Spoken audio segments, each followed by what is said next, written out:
ഇതിപ്പോ എന്തിനാ എന്റെ കയ്യില് സൈക്കിള്? ആഹാ, ഇവിടെ മുഖത്ത് വെണ്ണീറും തേച്ചിക്ക. ഓടാ നജീബേ, മദ്രാസിന്ന് രാഘവന്റെ പീഡികൾക്ക് വിളി വന്ന്. ഹംസക്ക പറഞ്ഞതാ, ഓരെന്റെ സിനിമയിലെടുത്തത്. ഇന്ന് എന്നെ തിരിച്ചു വിളിക്കാൻ പറഞ്ഞു. തന്നെ പടച്ചോനാണ് വന്നേ.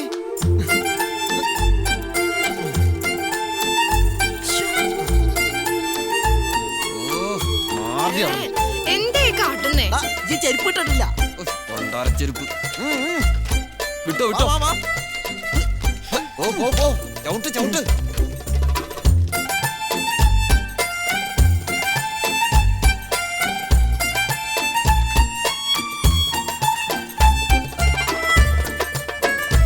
നിർത്ത് ചേട്ടാ, ഒരു സ്റ്റഡി.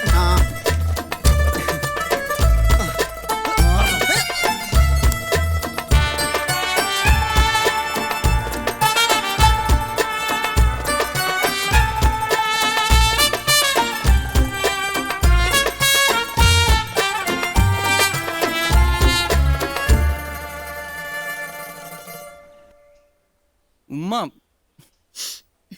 നജീബേ, ഈ ഇങ്ങനെ എന്റെ പുറകെ നടന്നിട്ട് ഒരു കാര്യമില്ലട്ടാ. കഴിഞ്ഞില്ലേ ഇതുവരെ? ഇക്ക പൊക്കോട്ടുമ്മ. ഒന്നുമില്ലെങ്കി എനിക്കിത്തിരി ഗമകാട്ടി നടക്കാലോ. എന്റെ ഇക്ക സിനിമ നടനാന്നും പറഞ്ഞ്. നബീസ്വേ, ഇതരിഞ്ഞു തീർന്നെങ്കിലേ ആ ചെരുവെടുത്ത് ഈ തേങ്ങ ചെരുവിയേ. എനിക്കൊന്ന് ഫോൺ ചെയ്യണം.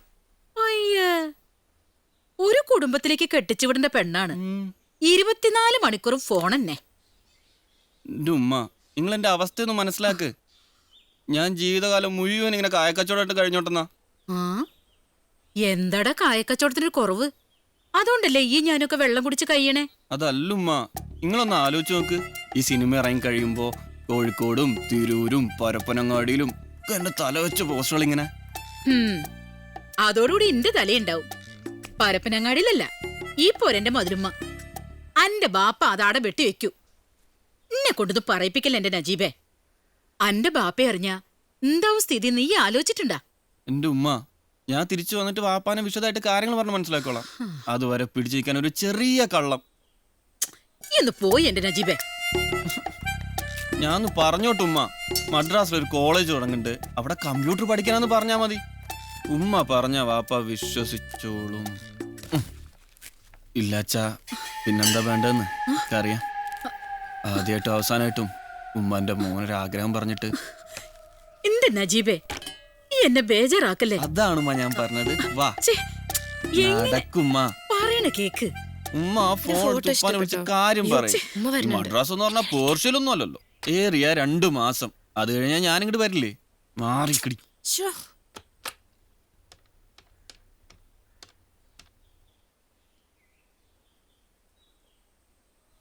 ഉമ്മ ബെല്ലുണ്ട്. ഹലോ. അതവിടെ കൊടുത്തിട്ട് ഇജ്ജ് വേഗം വന്നാൽ മതി. ഓക്കോ. പറയൂ.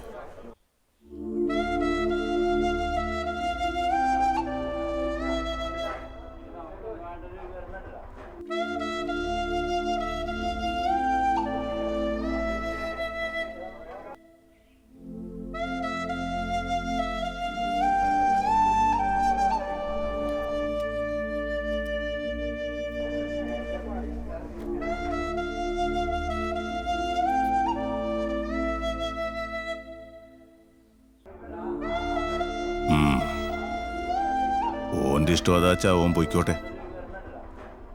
പിന്നെ കോളേജ് ചേരാൻ കായ് വല്ലതും വേണമെങ്കിൽ ഓനോട് പീടിയേക്ക് വരാൻ പറ. ആയിക്കോട്ടെ, പറയാം.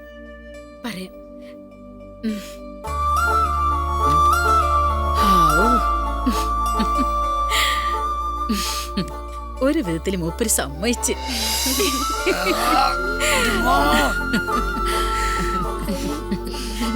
അനക്ക് സന്തോഷായ?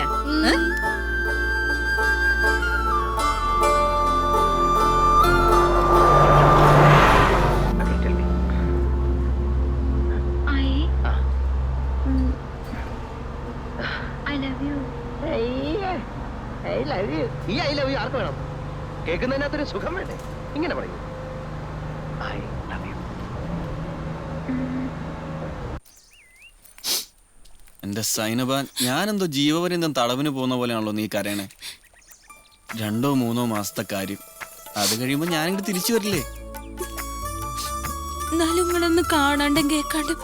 ഹൈ, ഞാൻ തിരിച്ചു വരുന്ന ഒരു സിനിമ നടനായിട്ടല്ലേ? അതല്ലേ നമ്മൾ രണ്ടാളും ഒന്നിച്ചേണ്ടക്കിനാവ്. ഇവളുടെ അടുത്ത് പിടിച്ചിരിക്കണമെങ്കിൽ ഭയങ്കര തന്നെ വേണം.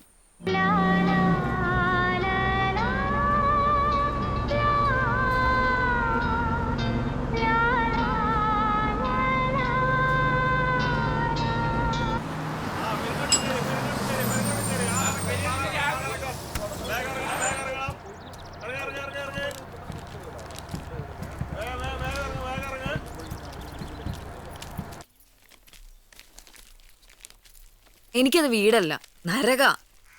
കള്ളൂടിയനായത് അന്തേ, അതിന് പറ്റിയൊരു തള്ളേ. ആ തള്ളേ മിക്കവാറും ഞാൻ ചവിട്ടി കൂട്ടും. അതാ ഞാൻ പറയണേ, നീ എന്തെങ്കിലും ഒരു ജോലിക്ക് പോയി സ്വന്തം കാലിൽ നിൽക്ക്. ഇതിപ്പോ എത്ര നാളാച്ചാ വീട്ടിൽ നിന്ന് മാറി എന്റെ കൂടെ ഇങ്ങനെ നിൽക്കുക?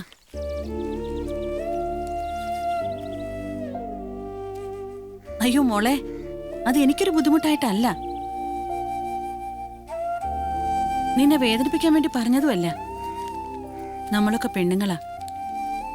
നാളെ നീ കല്യാണം കഴിച്ച് ഒരുത്തൻ്റെ കൂടെ പോയാലും നിന്റെ ആവശ്യങ്ങൾക്കെങ്കിലും നിനക്കൊരു വരുമാനം വേണ്ടേ? ഡാൻസും കൂടി ഇല്ലെങ്കിൽ ഞാനും എൻ്റെ മോളും പട്ടിണിയാ. ശിവേട്ടൻ പോയ പിന്നെ ഒരാളും തിരിഞ്ഞു നോക്കിയിട്ടില്ല ഞങ്ങള്. നമ്മുടെ കോയമ്പറ്റയിലെ ലേതാ കല്യാണം കഴിഞ്ഞ് മദ്രാശിയിലാ. ഇടയ്ക്കെന്നെ വിളിക്കും. അവളുടെ ഭർത്താവ് അവിടെ നല്ല നിലയിലാ. മൂപ്പര് വിചാരിച്ചാ നിനക്ക് അവിടെ ഒരു ജോലി ശരിയാക്കാൻ പറ്റും. നിനക്ക് അങ്ങോട്ട് പോകാൻ വിഷമമുണ്ടോ? ഇവിടെ ഒഴിച്ച് ലോകത്ത് എവിടെ വേണേലും ഞാൻ പോയിക്കോളാം. സമാധാനം ഉണ്ടാവുമല്ലോ.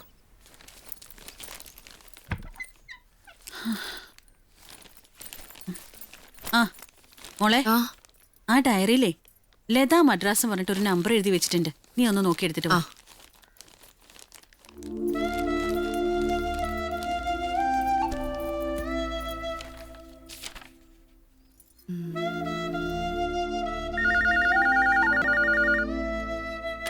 ഹലോ, ലതയുടെ വീടല്ലേ?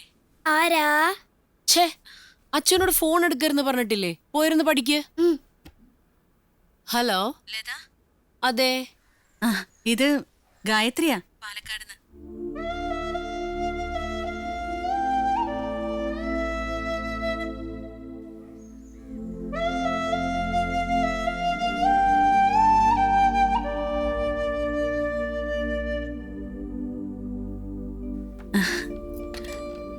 അങ്ങോട്ട് ചെല്ലാൻ പറഞ്ഞിട്ടുണ്ട്. നമുക്കൊന്ന് പോയി നോക്കാം.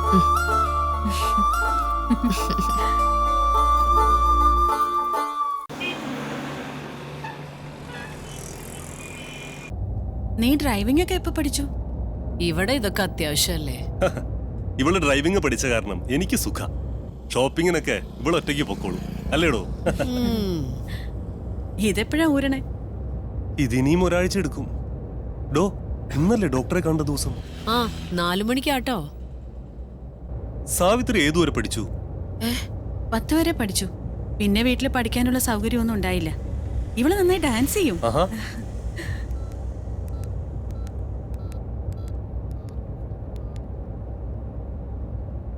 നിങ്ങൾ ആ മുരുകനെ. ഹലോ சாமி சார், வணக்கம். ஆமா, விஜய் பேசுறேன். வல்சரவாக்கத்துல இருந்து. சௌக்கியம் சௌக்கியம். நீங்க எப்படி இருக்க சார்? அது நீங்க எனக்காக ஒரு உதவி பண்ணணும். அல்ல அல்ல அல்ல, வைஃபோட ஒரு ஃப்ரெண்டு ஊர்ல இருந்து வந்திருக்காங்க சார். நீங்க நினைச்சா அவருக்கு ஏதாவது வேலை சரி பண்ண முடியுமா? SLC அவ்வளோதான். അത് ഒരു സെക്കൻഡ് സാർ. സാവിത്രിക്ക് ഡാൻസ് അറിയാന്നല്ലേ പറഞ്ഞേ? ഓക്കെയാണ് സാർ. 1 second sir. എടോ ഫോൺ തന്നെ. சொல்லுங்க சார். 9443932930 செல்வன். ஓகே. ஆமா சார். ரொம்ப தேங்க்ஸ். Okay sir. സാവിത്രിക്ക് സിനിമയിൽ അഭിനയിക്കാൻ താല്പര്യമുണ്ടോ? അയ്യോ സിനിമയോ? ആ സിനിമ അത്ര മോശം ഏർപ്പാടൊന്നുമല്ല. കുറച്ച് കഴിവ് വേണം, പിന്നെ ഇത്തിരി ധൈര്യം. ഓ പിന്നെ എത്ര സിനിമയിൽ അഭിനയിച്ചു കഴിഞ്ഞ ആളായി പറയണേ. നിങ്ങൾ ആ കുട്ടിക്ക് ചെയ്യാൻ പറ്റണ വല്ല ജോലിയും വാങ്ങിക്കൊടുത്തു. നീ എന്തറിഞ്ഞിട്ടേ ഈ പറയണത്? ദേ, ഞാൻ എന്റെ അഭിപ്രായം പറയാം. ഞാനിപ്പോ വിളിച്ച ഈ സാമിയില്ലേ, അയാൾ സിനിമയിലെ വെറും കോസ്റ്റ്യൂമറാണ്. ഞാൻ ചെന്നൈയിൽ വന്ന സമയത്ത് ഇയാൾ ഒരു ടൈലറിംഗ് ഷോപ്പിൽ നിസ്സാര ശമ്പളത്തിന് വർക്ക് ചെയ്യാ. ഇപ്പൊ അയാളുടെ സ്ഥിതി എന്താണെന്നറിയോ നിനക്ക്? എന്റെ ഓഫീസിന്റെ അടുത്ത് സ്വന്തമായിട്ട് 2 കടമുറിയുണ്ട്. അവിടെ സാമാന്യ തരക്കേടില്ലാത്ത വലിയൊരു ടെക്സ്റ്റൈൽ ഷോപ്പ്. അപ്പൊ പിന്നെ നടീനടന്മാരുടെ കാര്യം പറയാനില്ല.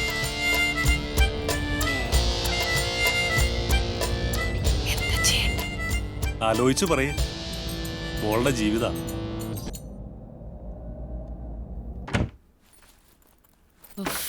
വാ വരൂ, ഇരിക്കേ. മോളെ. ആ സാമി ഒരു ശെൽവന്റെ നമ്പർ തന്നിട്ടുണ്ട്. അവരുടെ സ്ക്രീൻ ടെസ്റ്റ് ഇവിടെ നാഷണൽ ഹോട്ടലിൽ നടക്കുന്നുണ്ട്. നിങ്ങക്ക് സമ്മതാണ് ഞാനിപ്പോ വിളിക്കാം.